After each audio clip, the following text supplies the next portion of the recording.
इसी बीच बड़ी खबर आपको रायपुर से बता दें, जहां छत्तीसगढ़ में कैबिनेट विस्तार को लेकर बड़ी खबर इस वक्त आ रही है। विधानसभा सत्र के बाद होगा कैबिनेट का विस्तार। तो छत्तीसगढ़ में कैबिनेट विस्तार को लेकर बड़ी जानकारी आपको दे दें। विधानसभा सत्र के बाद होगा विष्णु कैबिनेट का विस्तार और मंत्रिमंडल के संभावित दावेदारों को करना होगा अभी और इंतजार। जी हां, अगले हफ्ते बुलाया जाएगा विधानसभा का शीतकालीन सत्र। 18 दिसंबर से लेकर 25 दिसंबर के बीच में हो सकता है सत्र। इसके अलावा मुख्यमंत्री विष्णुदेव साय के साथ 2 उप मुख्यमंत्रियों ने भी शपथ ली है। बड़ी खबर इस वक्त आपको बता रहे, कैबिनेट विस्तार को लेकर बड़ी खबर। विधानसभा सत्र के बाद होगा विष्णु कैबिनेट का विस्तार। तो इसी खबर पर हमारे साथ जुड़ गए हमारे प्रधान संपादक हिमांशु द्विवेदी जी। सर, अब विधानसभा सत्र के बाद ही कैबिनेट का विस्तार होगा, क्या कुछ कारण इस चीज का निकलकर सामने आ रहा है? देखिए, भारतीय जनता पार्टी जो 5 साल बाद छत्तीसगढ़ में सत्ता में वापस लौटी है, एक पूरे ऑपरेशन पर चल रही है। नए सिरे से चीजों को बिठाया जा रहा है, नए सिरे से समीकरणों को साधा जा रहा है और पार्टी बिल्कुल भी जल्दबाजी में नहीं है। दूसरी महत्वपूर्ण बात यह है कि इस समय छत्तीसगढ़ के स्तर पर कोई फैसले नहीं हो रहे हैं।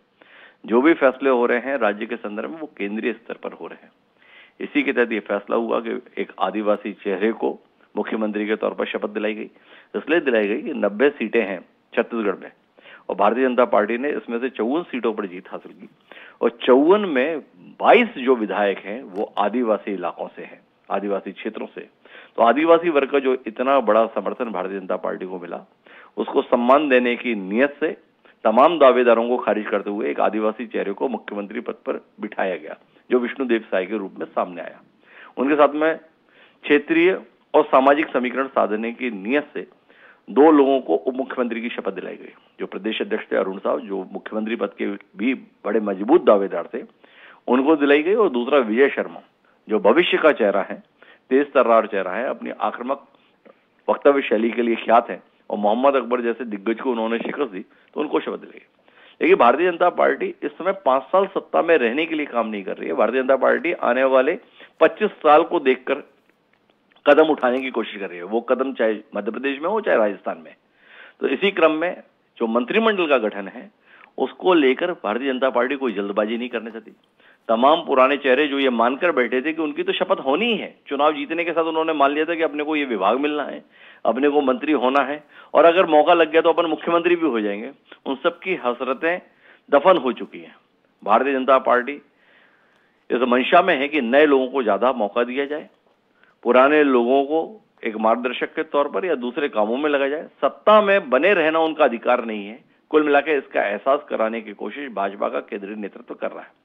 इसी क्रम में भारतीय जनता पार्टी ने यह फैसला किया है नीतिगत रूप से कि मंत्रिमंडल के विस्तार को थोड़ा सा रोका जाए।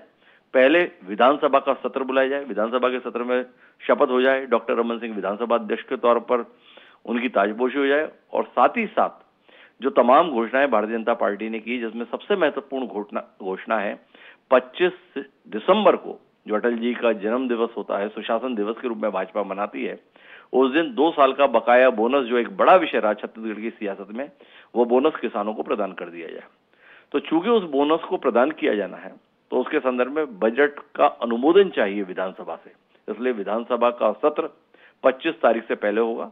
आप मान सकते हैं कि 18 तारीख से 24 तारीख के बीच में विधानसभा का एक संक्षिप्त सत्र बुलाया जाएगा, जिसमें नए विधायकों की शपथ होगी और साथ साथ बजट का अनुमोदन होगा, जिससे भारतीय जनता पार्टी ने जो विशेष घोषणाएं की हैं अपने सत्ता में आने के संदर्भ में, जनता से जो वादे किए हैं जिन्हें मोदी की गारंटी के रूप में प्रस्तुत किया गया है, उसके परिपालन के लिए बजट का अनुमोदन कराया जा सके। तो ये बजट जब अनुमोदित हो जाएगा, विधानसभा का सत्र हो जाएगा, उसके बाद ही तमाम मंत्रियों की शपथ होगी। तब तक कुल मिलाकर मुख्यमंत्री और 2 उप मुख्यमंत्री के माध्यम से ही सत्ता का संचालन होगा। ये दिल्ली के हमारे पुष्ट सूत्रों के आधार पर खबर है, इसमें कहीं कोई संशय की स्थिति नहीं है और कमोबेश यही स्थिति मध्य प्रदेश में भी होने जा रही है। मध्य प्रदेश में भी पहले विधानसभा का सत्र होगा और विधानसभा के सत्र के बाद वहां पर मंत्रिमंडल का पुनर्गठन होगा। वहां पर एकदम नए चेहरों को शामिल नहीं किया गया, वहां पर अनुभवी चेहरों को भी जगह दी गई है। मोहन यादव पहले भी राज्य मंत्रिमंडल का हिस्सा रह चुके हैं, शिवराज सरकार में मंत्री थे और बाकी जो 2 उप मुख्यमंत्री बनाए गए वो भी पूर्व में मंत्री की भूमिका में लंबे समय तक रहे। तो मध्य प्रदेश और छत्तीसगढ़ की परिस्थिति बिल्कुल अलग है। छत्तीसगढ़ में जिन्हें मुख्यमंत्री बनाया गया विष्णुदेव साय, वो पहले राज्य में कभी मंत्री नहीं रहे। केंद्र में मंत्री तो रहे पर राज्य में मंत्री नहीं रहे। और जो 2 उप मुख्यमंत्री बने उन्होंने भी पहले कभी राज्य में मंत्री के तौर पर काम नहीं किया। इसलिए एक वातावरण बना हुआ है कि छत्तीसगढ़ में किसी भी पुराने मंत्री को मौका नहीं दिया जाएगा। लेकिन जब तक ये फैसला अधिकृत रूप से नहीं आता है तब तक हमें इसे केवल चर्चा के स्तर पर ही गंभीरता से लेना चाहिए। ऐसा कोई नीतिगत फैसला भाजपा ने ले लिया है, ऐसे कोई संकेत नहीं मिले। तो पुराने नेताओं की भी शपथ की उम्मीद हम कर सकते हैं, लेकिन इतना तय है कि काफी संख्या में मंत्रिमंडल में नए चेहरों को स्थान मिलेगा। जी, तो काफी संख्या में नए चेहरों को भी स्थान मिल सकता है। बहुत बहुत शुक्रिया सर आपका हमारे साथ जुड़े और तमाम जानकारी दर्शकों तक साझा की।